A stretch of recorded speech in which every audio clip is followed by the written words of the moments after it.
Friends, आज हम बात करेंगे रिटायरमेंट फंड प्लानिंग के संबंध। रिटायरमेंट फंड होता क्या है? रिटायरमेंट फंड प्लानिंग का मतलब है कि हमारे पोस्ट रिटायरमेंट एक्सपेंसेस बिना किसी कार्य को करे पैसिव इनकम के रूप में हमको प्रति माह प्राप्त होते रहे।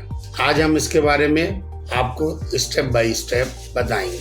माना कि आपका मासिक खर्च है 50,000 और यदि 50,000 रुपए को 12 मंथ से मल्टीप्लाई करते हैं तो हमारा सालाना खर्च आता है 6 लाख।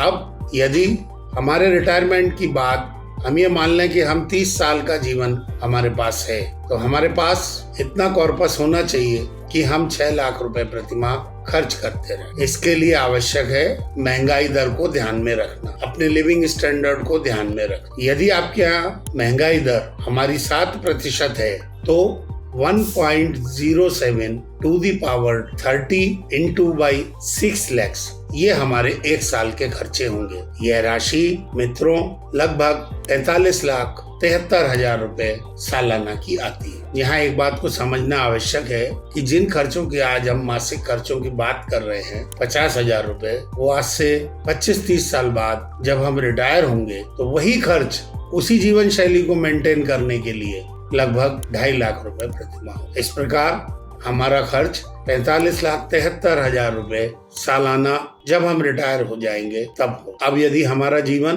30 साल की लाइफ हम अपनी माने तो 45,73,000 इंटू 30 ईयर्स यह राशि आती है 13,70,00,000। 13,70,00,000 रुपए का फंड हमको अपने रिटायरमेंट की एज पर बना के रखो। यहाँ एक तथ्य ध्यान देने योग्य है कि हमने ये माना है कि हमारा सालाना खर्च जितना होगा इंटू 30 सालों के लिए उतनी राशि हमारे पास जमा हो। अब इस प्रकार के कॉर्पस को जनरेट करने के लिए हम SIP, PPF आदि साधनों का उपयोग कर सकते हैं, लेकिन ये कभी भी एक दिन में नहीं बने। इसके लिए हमको समय पर अलर्ट होना चाहिए। अर्ली एज में हमें अपने रिटायरमेंट फंड की प्लानिंग करना चाहिए, जिससे हम 60 वर्ष की आयु तक एक बड़ा कॉर्पस इकट्ठा कर सकें। मित्रों, आज मैं यहीं पर अपनी बात समाप्त करता हूँ। अगले वीडियो में मैं आपसे बात करूंगा नए रिटायरमेंट फंड के संबंधित जानकारी के साथ। धन्यवाद। आपका प्रणव आर भट्ट।